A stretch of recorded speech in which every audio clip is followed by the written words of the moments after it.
Welcome to WriteCast Between the Pages. Our podcast will focus less on the what and more on the how and why of writing a book.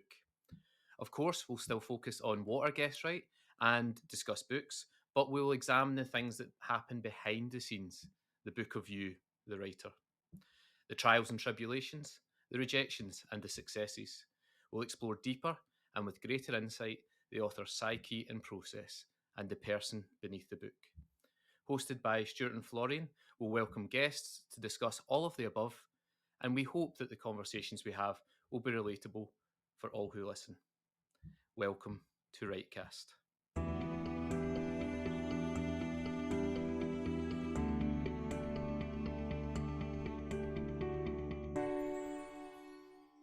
Hi there, my name's Stuart White. I am the founder of Write Mentor, and I'm going to be one of your co-hosts on WriteCast. And my name is Florianne. You probably know me as Stuart's co-pilot for Write Mentor, and I will also be co-host for WriteCast. So to give everyone a little bit of an idea of what we intend to achieve with WriteCast, we're going to discuss a little bit about the main points that we had when we were discussing establishing it. So the first thing, personally for me, was about looking beyond just the creation of a book and looking at what happens at every stage before, during and after. So that's the reason why we come up with the tagline Between the Pages, because we're looking to dissect the author life and the process at a deeper and more insightful level than you would normally get in typical author interviews, where it would be mainly superficial questions about the book itself and a little bit about their writing journey perhaps, but not really looking at the really tough days where they're struggling for motivation, or the points where they're in a plot hole and they don't know how to get themselves out of it. And so we're hoping that through discussion that all of us will learn a little bit more about A, the author themselves and how they manage that, but also B, that we can learn a little bit about it and help to prepare ourselves on what is obviously a very difficult journey being a writer. Yeah, 100%. And I think as well, added to that is, you were talking about how we want to really dig deep into the processes. And I think for me, that also helps humanize authors. And also, we also think of having agents as guests and editors maybe, and other people in the industry. And I think it just allows us to understand processes of people who can sometimes seem very distant to us, especially for me as like an unpublished writer. It always feels like there's a line between an unagented writer and an agented writer, and vice versa. And I'm sure having known lots of really lovely and friendly authors through Write Mentor, that's just not the case. They're like us, they're going through the same processes, the same hardships, the same series of rejections and also celebrations. And yeah, I just hope this podcast helps us by understanding the processes. It also helps us understand that we're all going through the same thing, and that we're all part of the same writing community, which I think Stuart would agree that's what Write Mentor is also all about, is that idea of community. Yeah, absolutely. And the hope is that everyone from very novice writer through to established and published writers can have a listen and still gain some insights into learning how others manage all of the different stages that are involved. So yeah, we're hopeful that it will be a successful podcast, that we will get lots of you listening. Obviously, let us know if you end up downloading the episode. We always love to hear that people are actively participating in everything that we do. Yeah, tell us on Twitter. Our favourite. Yeah, place. Absolutely. Yeah, we're on there most of the time. We are. So yeah, and Florian's actually going to provide you with a couple of hashtags at the end that you can use when you're discussing the podcast on Twitter. Yep. Definitely. So I think today we're going to have a little sort of discussion of our own writing processes and what brought us to writing, and a little bit more about the deeper aspects of our own processes. And I hope that by us sharing this, it will unconsciously unlock things for you and enable you to feel a bit more open about sharing your own processes, not just with yourself, but with other people as well. So, Florianne, I'll ask you just to go first. Yeah, What I was can it that tell. brought you to write? What was it that brought you to write, and where did it all start off for you? That is a big question, and I'm sure one that lots of people get asked when they introduce themselves as writers. Yeah, well, for me, I guess I started writing when I was quite young. I wrote stories for my little sister in notebooks, and I think not only did that sort of inspire a passion for me, but it was a story based in the same world with the same characters over a number of years. And I think almost subconsciously, without me realizing it, because obviously I didn't have access to craft information or industry knowledge, it really helped me understand how to create a plot, how to create plot twists, how to develop characters. And obviously, I wasn't just writing for myself; I was writing for a ultra critical younger sister. So the stories had to be exciting and interesting. So I suppose once I started writing those, and then she sort of grew up and didn't want to listen to my sort of stories anymore, I didn't want to stop writing them. So that's what brought me really to children's fiction specifically, even though I do write some adult fiction. Yeah, for me, it all goes back to that childhood experience, really, which I think is quite nice to be continuing that as an adult. But yeah, do you have Yeah. a similar experience or different? Actually, yeah, I think I'm quite different from most authors. I often hear people who say that, from a young age, they love telling stories, they Mm. love to write and so on. And I was just very much a reader for a long time. I used to love reading stories. I would I thought about writing. I definitely thought about it, but it wasn't until I was in my mid-20s that actually, I suffered quite a serious knee injury when I was Mm. playing rugby, and I was on crutches for several months and so on. So I had to find something to do. I had to do something to fill my time because I was off work. I couldn't walk or run about. So I just picked up my computer and started typing a story. That's And amazing. yeah, Thank God I for the knee tried. And injury. yeah, exactly. Yeah, I always look back on that, and I was devastated at the time because I was never able to properly play again after that.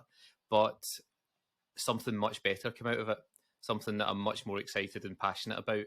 And I think that as much as I've loved to have written from a much younger age. I think because I came to it a little bit later, and I guess 25 is not really that late, but a little bit later than a lot of people. Then I feel like I'm catching up and having to work extra hard to learn more about it. Because I remember, especially with that first book, spending a lot of time reading published books and like studying the pages.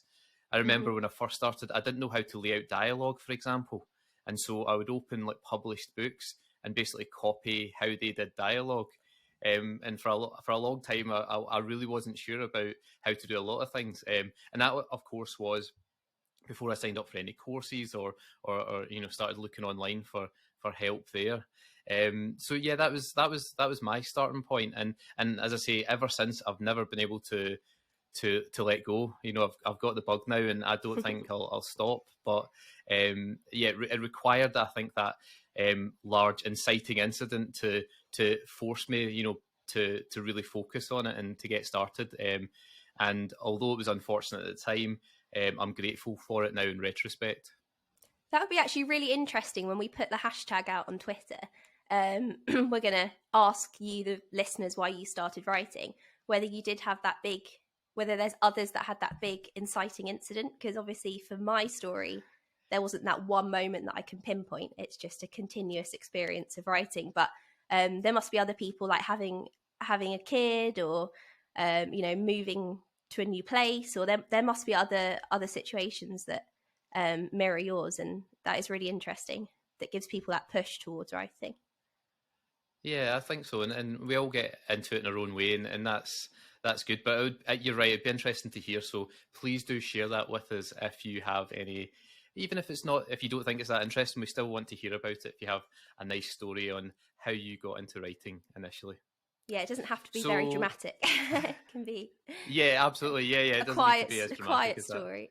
But you mentioned, I was just going to say, you mentioned the fact that you came to writing through through reading and how you were looking at published books for dialogue. It was just making me think about the processes that we go through when we write, and what how we as individuals sort of approach our own writing, because it's all so different, and we read these craft books but that tell us how to write, but ultimately everyone has a different approach. So I guess I was just wondering, how do you write, Stuart? Tell us. what is your process of writing? And it's a big question, but let's dig deep like we will with our guests for your own writing. Yeah, I mean, yeah, it's a really good question, and it's changed a lot for me. It's evolved a lot over the years. I've been writing, that's what, 12, 13 years now, and initially I was very, very plot and plan focused. So I'd write down lots of notes, I'd write down lots of backstory, I'd know everything about my character, I'd do those 50 questions on each character. I knew my story inside out before I started writing it, and it was a good foundation, but I found it was a little bit restrictive for me, especially as a beginner. And I think if I was to give myself advice going back, it would be just to write a bit more. And just be a bit more free with it, rather than focus so heavily as I was at the time on plotting and planning and outlining and so on. And interestingly, I went through a sort of journey like that, where the next 2 or 3 books I wrote, I plotted and planned a lot less, and just was a bit more flowing with it, and just wrote, sort of from a subconscious, and every twist and turn was just something off the top of my head at the time. To not much success, I should add. But lately I've gotten back into a sort of, I think, a happy medium, a sort of nice balance between plotting outlines and also having the ability to go with your instincts as you're writing as well, and not be too confined by it. So yeah, my process looks a little bit like that. It's not quite as smooth as that, though. It's much more chaotic and all over the place than maybe that sounds. But I have just finished a book that I've been working on for the last just over 2 years, which I worked in very sort of fits and starts, so very intense periods of writing, and then several months of doing nothing at all, which probably isn't ideal, but it's just the way that life sometimes is, and you just have to do as much as you can when you can. And I think what's that been, 5 books over 12 years isn't too bad. That's impressive. That's good. but learning all the time, and definitely I think my process now is much more focused and refined than it was at the start, and with much more balance. What about you? Do you have a similar style, or are you different to that? Yeah, I mean, I agree with you on the sort of chaotic writing side, although I think you having a new baby kind of gives you an excuse for having more patchy writing recently, which I don't have that excuse. But yeah, I suppose it is that idea of refining your style, I guess, and how you write. And I guess my process in 10 years' time could look very different if I'm hopefully still writing. But yeah, for me, I guess one big thing that I did learn, and it kind of leads on to your idea of overly plotting or overly planning, is I definitely have an issue of not planning and sort of just letting the story unfold, which is good. And I think it does create quite an organic story, and it for me makes it more exciting to write, because I'm sort of reading the story as it goes along, and I'm coming across these exciting plot twists and these kind of aha moments of what's going to happen to my characters. But it doesn't make for a very structured story, and makes for a bit of a mess when it comes to drafting. So I remember, I think it might have been a WowCon session, possibly, self-promotion there for Write Mentor, but I think it might have been. Someone mentioned just sort of even just writing a synopsis before you even start the book. So writing a pitch and a synopsis, and I'd never done that before, because I always saw the synopsis as that scary thing that you tackle after you finish the book and when you're ready to submit. And actually, just writing a synopsis, even if it wasn't perfect, even if it was too long or too rambly, has actually really, really helped me structure my writing. And I did that for my 2 recent books that I didn't do for my first one. And it's just made the whole writing a lot easier. and I can enjoy it a bit more because I know roughly where I'm going. And then when I get to the end of the book, I've got a synopsis, and I don't have to cry over that at the end of the book. So, my little bit of advice is to try and do that before you write in some way or another, if that suits you as a writer, because it has just taken out a chunk of stress from my writing process. So doing the one-line pitch and doing the synopsis has just helped me massively. So that's how I've kind of refined my process. And the rest of it is just chaotic writing, like you described. A lot of shouting at my computer screen and wishing I didn't do this, to be honest with you. I would imagine that that's quite relatable. I'm sure a lot of people that are listening will be in a similar situation. Yes. So that brings us on to a little bit of a fun part of the show that Florian has come up with, which is a quickfire questions round, just to get to know a little bit more about our writing. And you can answer these as you listen along as well, and think about your own answers, and even tell us if you like over Twitter. So so I'll go first, Florian. I'll ask you first, and you can quickly answer each of these little quickfire questions. Yeah, perfect. Go for it. First of all, are you a plotter or a pantser? Pantser, yep, definitely. A day or a night writer? Early day writer, I'd say. Do you love or do you loathe editing? Loathe editing, yes, definitely.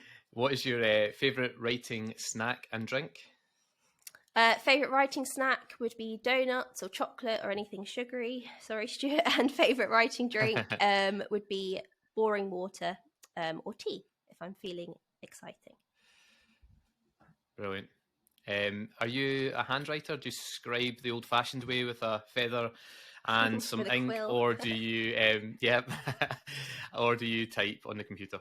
I'm so much of a typer that I have forgotten how to write by hand. So yes, I type all my stories and my planning. This is probably links in well with our origin stories, if you like. The favourite childhood book for you? Yeah, favourite childhood book, probably the Chronicles of Narnia, the ones that I most remember from being very young.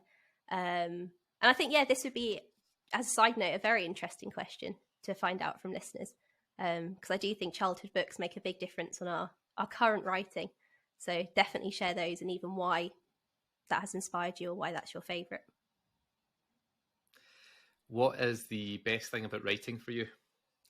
Best thing about writing is, for me, probably, I would say discovering the plot twists, or those, like I said, those aha moments when everything clicks together.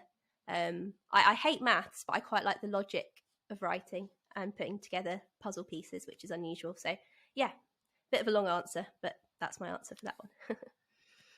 And what about the worst part for you? The worst part for me is probably the sort of final edits right at the end, when you think you're done and you find a typo. That's the worst part of writing, which I'm sure Stuart knows well. I won't get you to share the anecdote of finding a typo. We can all relate. We can all relate from finding typos in our writing. I love this question, actually. The next question, I ask it a lot to people. What is a book that you wish that you had written? A book that I wish I had written is probably one or all of the His Dark Materials trilogy by Philip Pullman, because they're just, I guess they're everything that I try and aspire to in my writing, with the kind of balance of magic and science and the sort of deeper themes that he explores, while also being able to speak to children. So that's personally which one I'd pick. Yeah. Brilliant. 3 words to describe your current work in progress. Magic, trees, and ley lines, which, have a research of those if you don't know what they are, because they are really interesting, and I discovered them a few years ago. So, yeah. Intriguing, yeah. Yeah, intriguing. And lastly, one word that sums up your overall writing process. My overall writing process would be, I would say, this is a weird one, but probably unexpected, because I do have sort of unexpected moments of it being good and bad and fun and boring. So I guess unexpected, because I don't know what's going to happen when I sit down in front of my computer to write. Yeah. Brilliant. So That's good. I will ask you the questions, Stuart. Perfect. If I can get them up. Okay, are you ready for me to dig deep into your psyche? Plotter or pantser? Plotter. Day or night writer? Definitely a night writer. Love or hate editing? Yeah, usually hate. Usually hate. Favorite writing snacks? Yeah, I don't tend to have any. The old type 1 diabetes knocks that one on the head. But in terms of drinks and so on, I drink copious amounts of caffeine every day, so that helps to keep me going. Which I'm sure everyone listening can probably relate to in some way or another. So, handwritten or typed? Yeah, well, very much typed. I get cramp these days when I try and even fill in an application form for something. So, yep, typed. Yeah, I agree. Favorite childhood book? Lord of the Rings. Yes, good one. The best thing about writing? Finishing a draft. Oh, yeah, that feeling is really good. The worst thing about writing? Is starting a new draft. A book you'd wish you'd written? Probably my number one would be Red Rising, which is a brilliant book by Pierce Brown, made into now a series.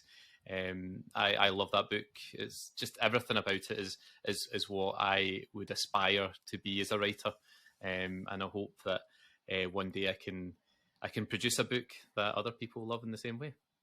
It's amazing, actually, the books that we both picked for ones that we wish we'd written. It's just how much they've made an impact on, our very personal writing style. It's a nice link. So 3 words describe your current work in progress. Ghosts, Mars, and diabetes. Sounds amazing. And the last one is one word that sums up your writing. We used this word a lot earlier on, actually, but definitely chaotic, sporadic, inconsistent. There you go. That's 3, actually, but we're not really selling ourselves to agents, are we, at the moment? I've said no, not at all. Not at all. If any agent is listening to this, I promise we're a lot more organised and I think good at writing than we're making it out to be. Yeah. We're just being honest, which is we important. are just being as honest as possible, and not trying to pretend anything. Okay, I think we're coming to the end of the episode. I think that's all the questions Florianne, were you wanting to let them know about the hashtags yet? Yeah, definitely. So the first hashtag that I just wanted to talk about very quickly is that one where you can share why you started writing. So it'll just be hashtag I started writing because. Quite simple. We'll write that down. We'll post it somewhere in the description. And if you just want to share why you started writing, again, it can be a dramatic, inciting incident, as Stuart had, or it can be a quiet moment or a quiet reason. Anything, we would love to hear from you, and we might share some of them on the podcast episode next time, and maybe even ask our guest the same question. And we'll also have a hashtag going around called Ask WriteCast, which again we will put in the description. And when we do announce our guest, you guys are welcome to use that hashtag to ask your own questions for the guest, which if we have time, will ask them. So you can really get involved in this podcast and in growing it and make an impact. Brilliant. So thank you very much for joining us for the very first episode of WriteCast. And don't forget, writing can be lonely, but it doesn't need to be. May the force be with all of you now and forever.